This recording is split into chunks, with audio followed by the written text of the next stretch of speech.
রহিমা কেমন আছো? উনি এখন আপনার শাশুড়ি হয়। আম্মাজান ভালো আছেন? শাশুড়িরে সালাম করতে হয়। আসসালামু আলাইকুম আম্মাজান। আম্মাজান ঘরে যান, আপনি আম্মাজানের ঘরে নিয়ে যান। ও মাতবর সাহেব, মাতবর সাহেব, কি হয়েছে রে? অমন করে চিল্লাই তোর কেন? মাতবর সাহেব, আমার তো সব শেষ। ওই হাসি যাদা আমার সর্বনাশ করছে। কি সর্বনাশ করছে? আমার ইজ্জত নষ্ট করছে। আমি গরিব মানুষ, পেটের দায়ে তার বাড়িতে কাম করি, আর হ্যাঁ আমার ইজ্জত নষ্ট করছে। শুকুর ভাই, আমি এর বিচার চাই। কি কও শেফালি, তোমার ইজ্জতের উপরে হামলা হয়েছে? আজ একটু আগে বাড়িতে কেউ আসছিল না, আমি কাম করতেছিলাম, এই সুযোগে ওই বুইরা আমার ইজ্জত নষ্ট করছে। আমি এর বিচার চাই। তুই এই কথার কারে কারে কইছস? গ্রামের সবাইকে কইছি। তাইলে আমার কাছে আইছস কেন? গ্রামবাসীই করবো হাসামের বিচার। এটা আপনি কি করলেন মাতবর সাহেব? একটা মাইয়া নিজের ইজ্জত হারাই আপনার কাছে আইছে, আর আপনি তার বিচার করবেন না? তা করো তো, এসব ব্যাপার এমনি গ্রামে জানাই বেড়াইলে গ্রামের ইজ্জত থাকে? যার সাথে অন্যায় হয়েছে হ্যাঁ যদি চুপ করে থাকে, তাহলে অপরাধীরা শাস্তি পাইব কেমনে? মাদ্রাসাবে বিচার করব।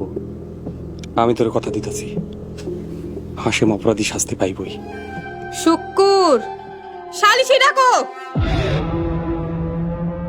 শুক্কুর, ডাক সালিশ। জি মাদ্রাসা।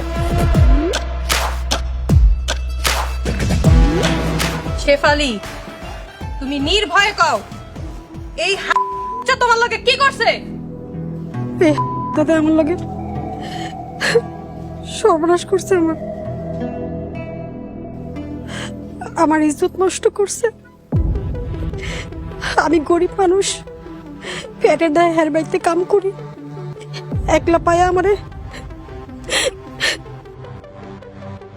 মাতবর সাহেব, আপনি রায় দেন।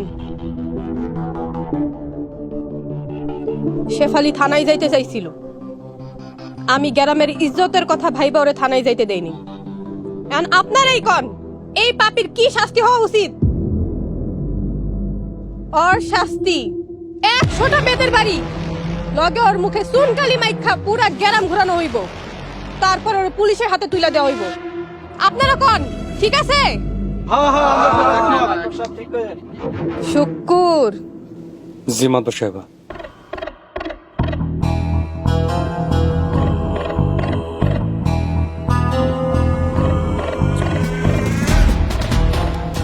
হারুন, ধর।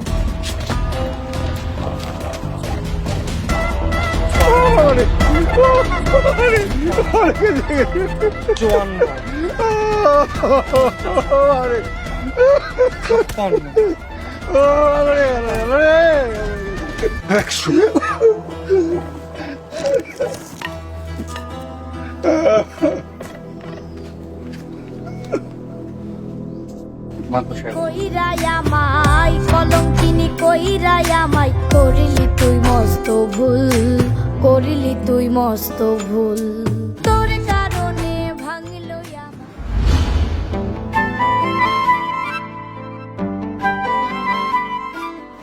শুক্কুর, আমার লগে কি অন্যায় হয়েছে তা তো তুমি জানো।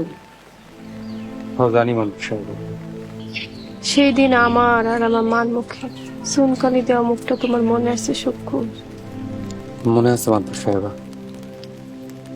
কিন্তু মাদ্রাসাবের কোনো দোষ নাই, সব দোষ শান্তর। মাদ্রাসা শুধু বিচার করছে। মাতবর সাহেব আমার আশ্রয় দিছে, হ্যাঁ তো আমার আশ্রয় দেখে।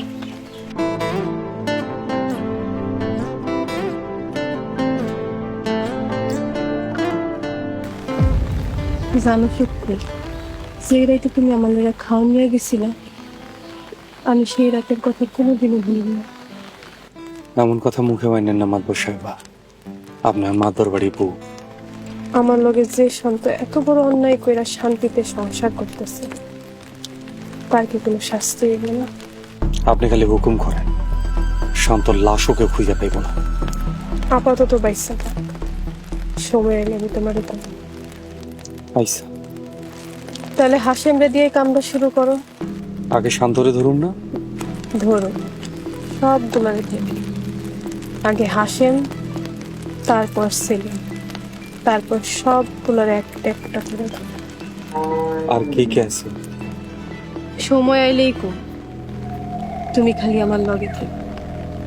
আমি আপনার লগেই আছি।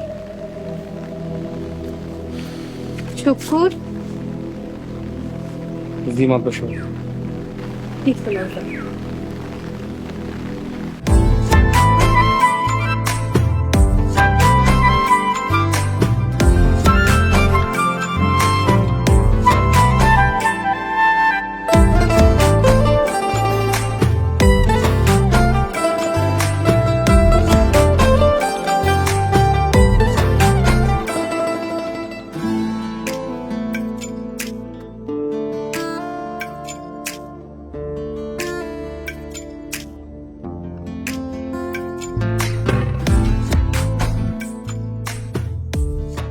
শেফালি, আমি জানি তোমার লগে কি অন্যায় হইতেছে। ওই হাজাদা হাসেম তোমার লগে কি কি অন্যায় করতেছে আমি সবকিছুই জানি। মাতবর সাহেবা, আমার মতো গরিবের লাগে কে কথা কইব?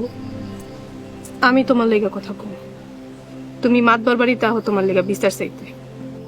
মাতবর বিচার করব না। হাসিমের লগে আর ভালো সম্পর্ক। আমার মনে হয় কি মাতবর সবই জানে। আরে না, মাতবার ভালো না, তুমি বিচার চাইতে আহো। তুমি বিচার পাইবা, আমি কথা দিলাম।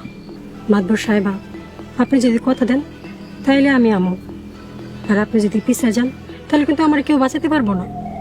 আমি কথা দিতেছি, ওই হারামজাদা হাসেমের মুখে চুনকালি দিয়ে আমি গ্যারাম সারা করব।